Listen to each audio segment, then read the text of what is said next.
buenas tardes y bienvenidos a todos. Good afternoon and welcome everyone.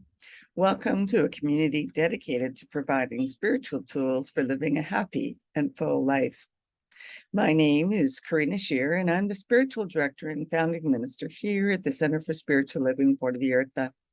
If you would like to join us for the live Zoom meeting, please contact me for the link and the password. Today is Sunday, October 23rd, 2022.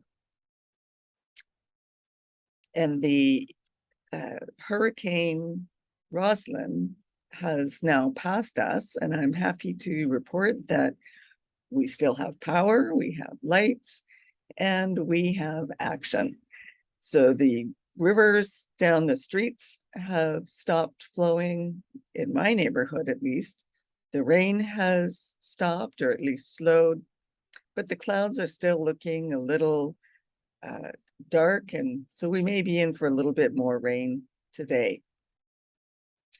Today, we are continuing with our annual theme, which is Living Everyday Wonder, and our topic for this month is continuing with finances. Today's topic is money, so they say. Each week, we open with a spiritual practice called affirmative prayer, which is also known as spiritual mind treatment. And this is a powerful tool and a practical tool that shifts our consciousness so that we are open and available to accept the good that is already present in our life. It aligns our thoughts with all good. So let's move into today's service with intention, as we do each week, with a reading from the Creative Thought magazine. And today I'll be reading from October 25th, 2014. Just a reminder that spiritual mind treatment is always done in the first person. So I invite you to gently close your eyes and take these words as your own, if you so choose. The one loving, ever-present power creates and sustains all that is. It is inseparable from its creation and is always moving forward into greater and more wonderful expressions. I am in and of this all-knowing, dynamic energy and can never be separated from it. Therefore, I go about my day filled with enthusiasm, awakened to this absolute truth more profoundly with each breath. This confidence radiates from me and easily awakens all in my world to their own luminous eternal nature. I choose to live passionately in the flow of goodness, which activates joyful and satisfying experiences consistently. What others call miracles are natural occurrences in my life. Every heartbeat convinces me that this indestructible force is dedicated to my vibrant health, creative fulfillment, loving relationships, and opulent living. I am filled with gratitude, understanding that I am the emanation of this cosmic brilliance, always and forever. My life is grace-filled, and that is wonderful way it is. I simply let go and know, and so it is. And that was originally submitted by Madeline Katz-Eller, a licensed practitioner from New York City, New York. So it's funny that I had switched my word from cosmic to comic, and that itself is funny. Sometimes the universe can be very comedic. So now let's together review our purpose, vision, and mission statements.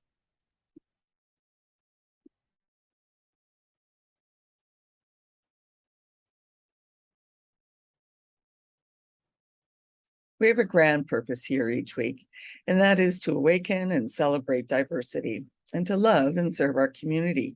We do this by means of our vision, which is creating the life you desire. And this is supported by our mission, which is to provide spiritual tools for personal growth and transformation. So once again, I'd like to welcome everyone. Please know that here at the Center for Spiritual Living Puerto Vallarta, and in all centers, we teach a philosophy called the Science of Mind, which honors all faiths, all paths, all traditions, and welcome everyone. So no matter what your background is, please know that you are welcome and valued here.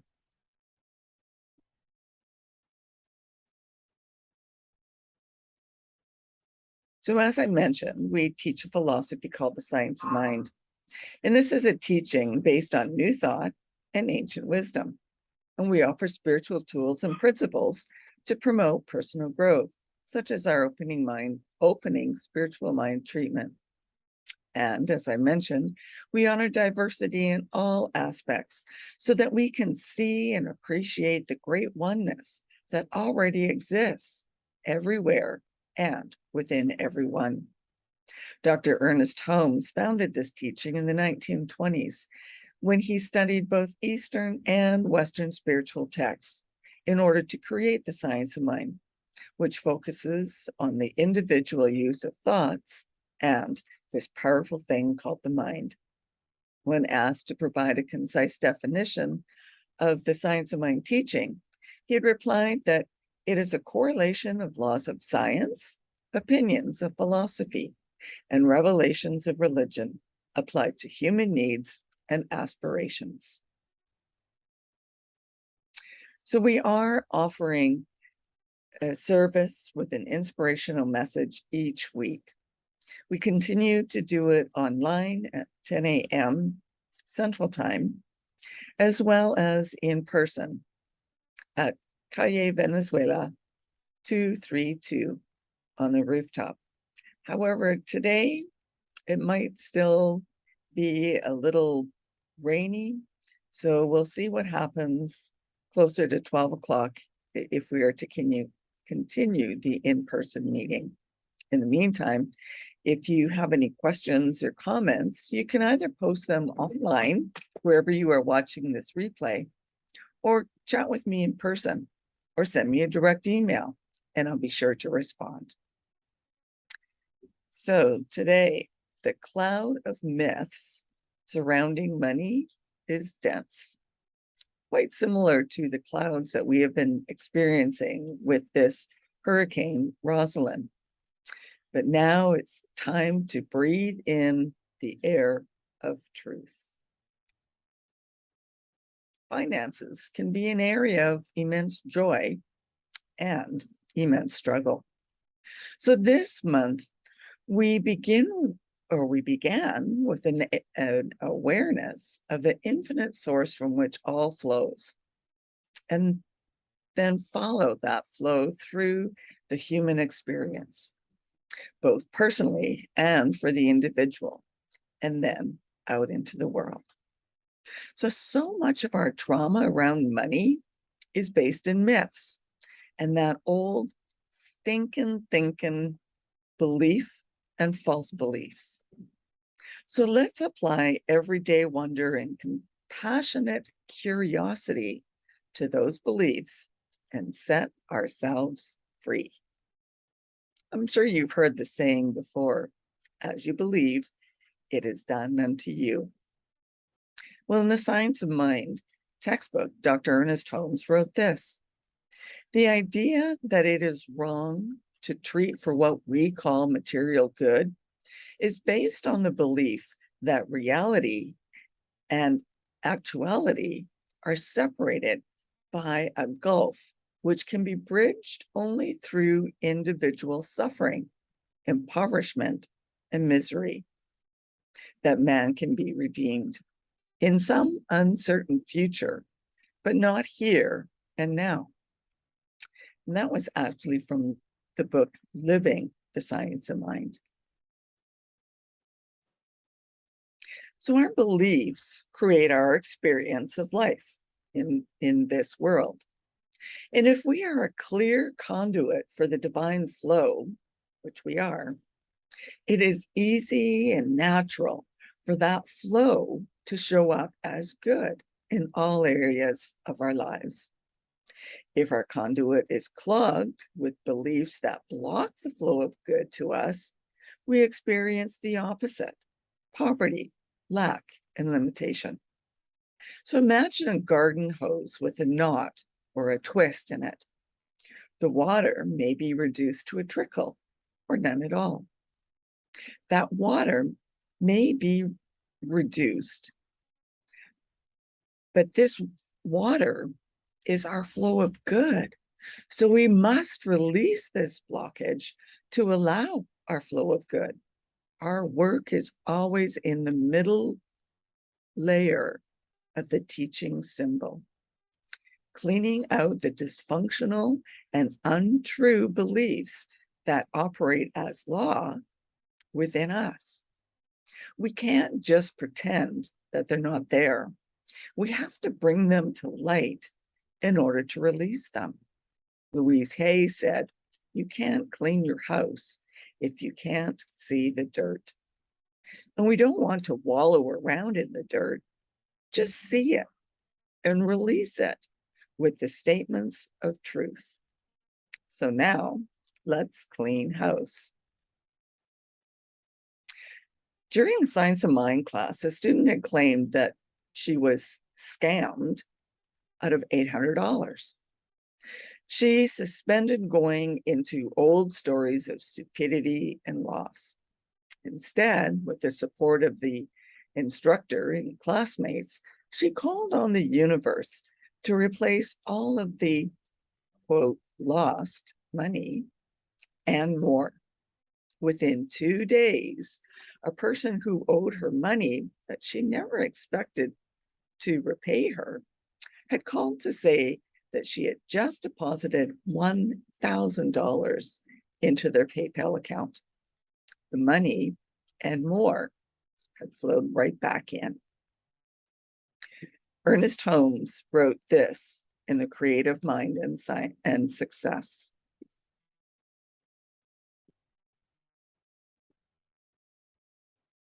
The thing to do is not to try to unify with people, but with the principle of life behind all people and things. This is working from the center and not the circumference.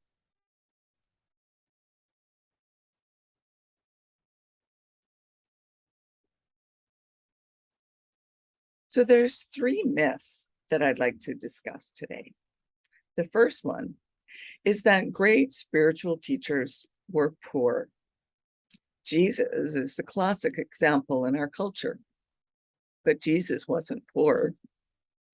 The birth story in Luke was him born in humble circumstances, but that was due to no room in the inn, not parental poverty. You don't check the inn. You don't check in the inn unless you can afford it. Matthew's birth story has him in the house in Bethlehem where Mary lived when Magi brought the gifts, the first, which was gold, to fund his ministry. Jesus had a bookkeeper, which you don't need unless you have money.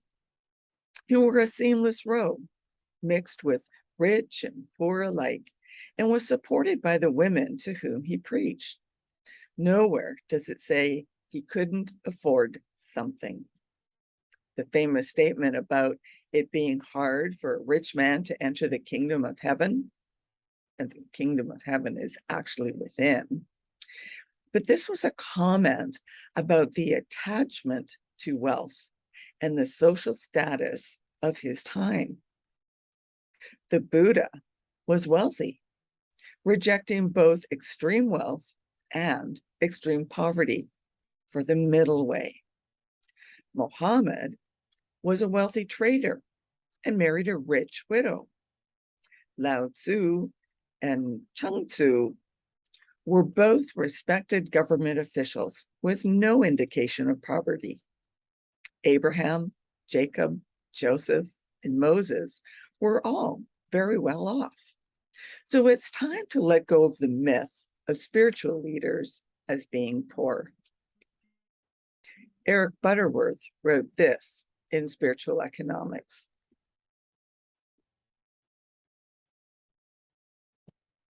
If you have not resolved the money enigma, you quickly lose your lofty awareness the moment you dip into your wallet.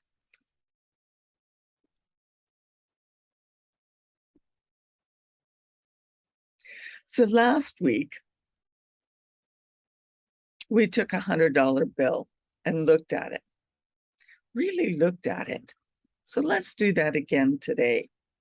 And the same with your checking account, your savings account, investments, your income, and your outflow of expenses. And bring your awareness to your money and ask yourself and your mind to reveal to you what old stories and myths are hanging around, creating mischief in our current experience. And become curious, applying everyday wonder. Are they really true?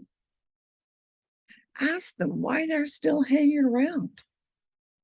And what is the payoff of keeping these thoughts, these feelings and beliefs? Bust through these old ghosts and open the shades in your house of consciousness to let in the light of truth. Cleaning house. Raymond Charles Barker, in the Power of Decision, wrote this: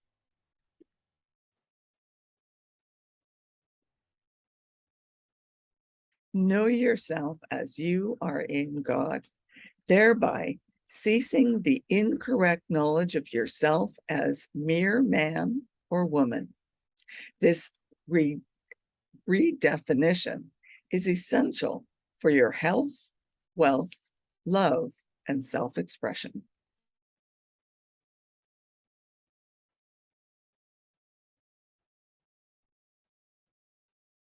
So myth number 2, debt and loss.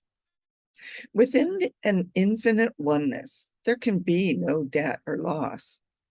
Debt occurs when we either agree to pay for something over time, on layaway or on credit, in a consciousness of trust of the flow of money, or in a consciousness of fear and belief that the universe won't supply our needs.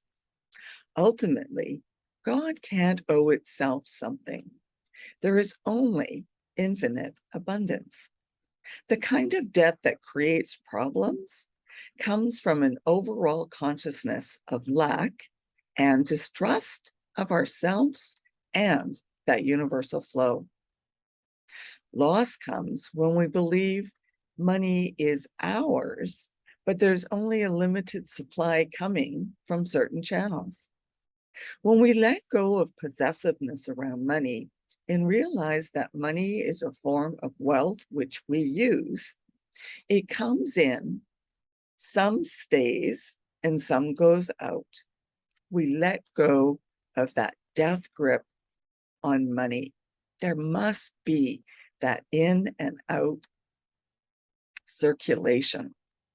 We must sustain what, in human terms, we call loss. But nothing is ever lost in the universe. If we put a claim into the universe to provide us with the amount lost or more, and stay open to the infinite flow, we will experience the ever-presence of opulence in the universe. Quite like the first story that I had shared with you. In the book, Money is My Friend, Bill Lott wrote this: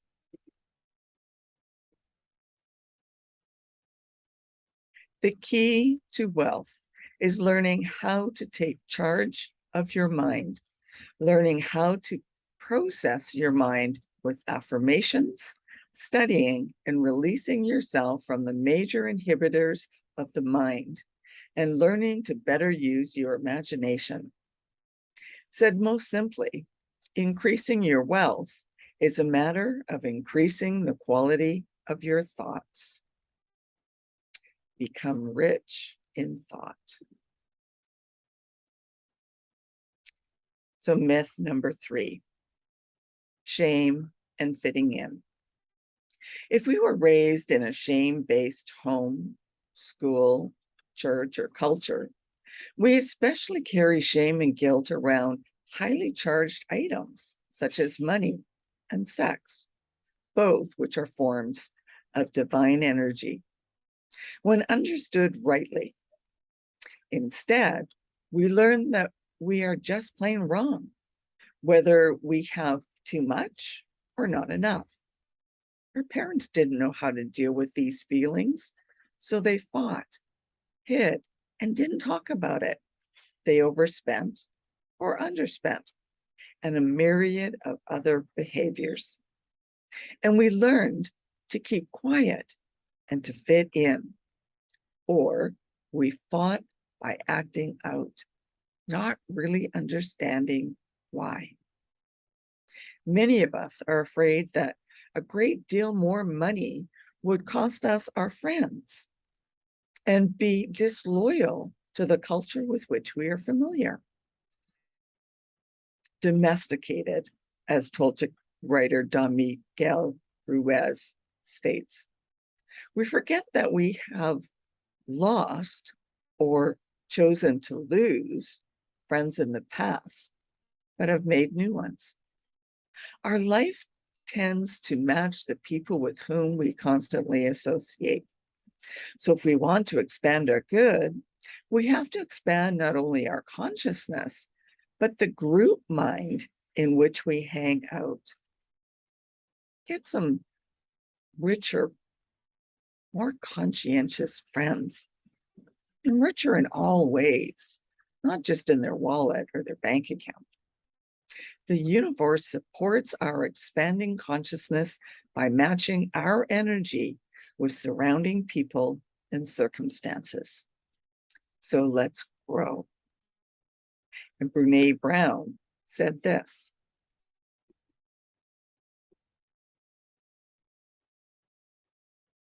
vulnerability is the core of shame and fear and our struggle with worthiness. But it appears that it's also the birthplace of joy, of creativity, of belonging, of love.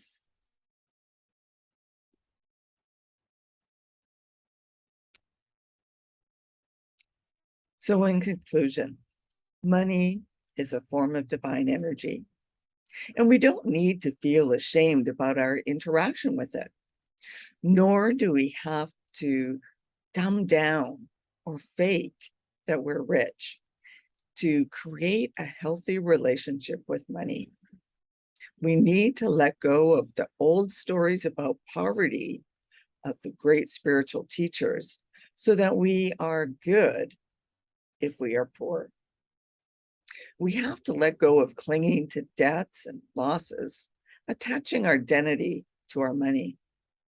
We must recognize that we live within a constant flow of the divine quality of wealth in all its many forms. It is not my wealth. We just get to play with it. As we bring the mindset of everyday wonder, kind attention, and curiosity to our relationship with money, it will, like any relationship, blossom. So this week, become aware of your thoughts about money as you handle it, and become aware of the people you hang around with. Notice if you hear the ghosts of old myths haunting the house of your mind. Be a ghostbuster and send them packing. Replace them with friendly, supportive, and expansive thoughts. So I'll leave you with this quote today from Emma Curtis Hopkins.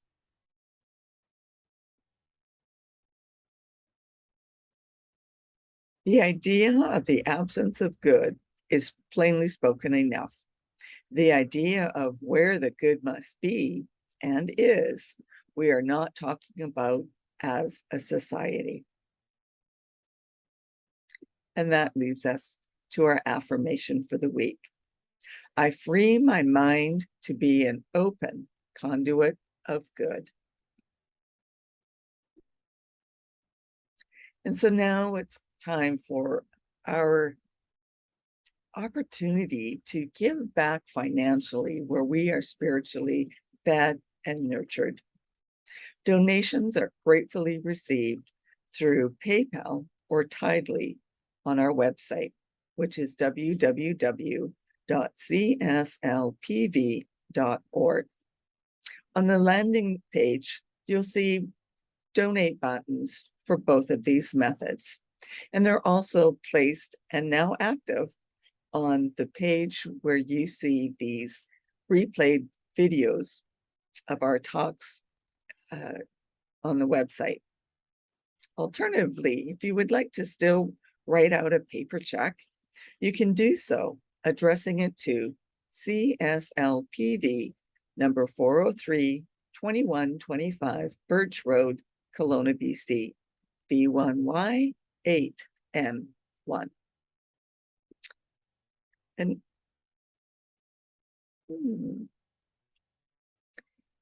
now, if you would like to share with me these offertory affirmations. I know that my giving blesses and multiplies all that I am, all that I have, and all that I give and receive. I do give eternal thanks for the abundance that is mine to share.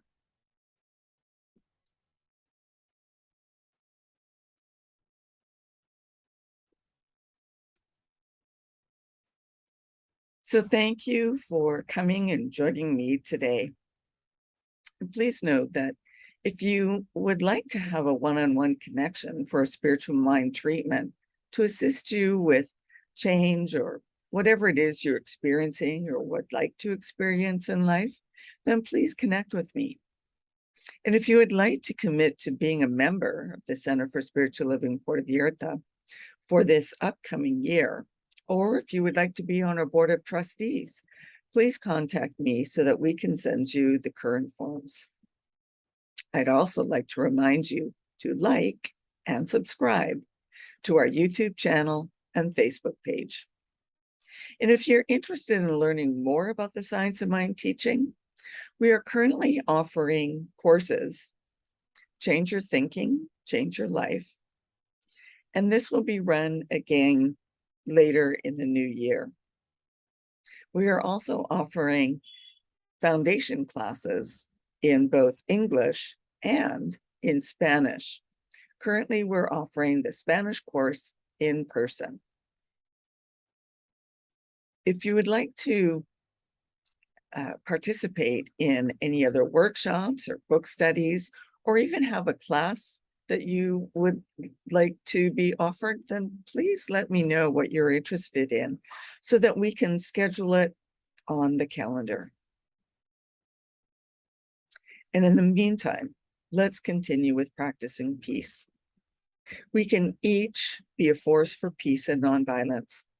Our words and our actions can create ripples of peace all around us and beyond. Peaceful living includes acting with compassion, kindness, and consideration. And it also includes standing up against injustice. So may peace and love be with you. Namaste.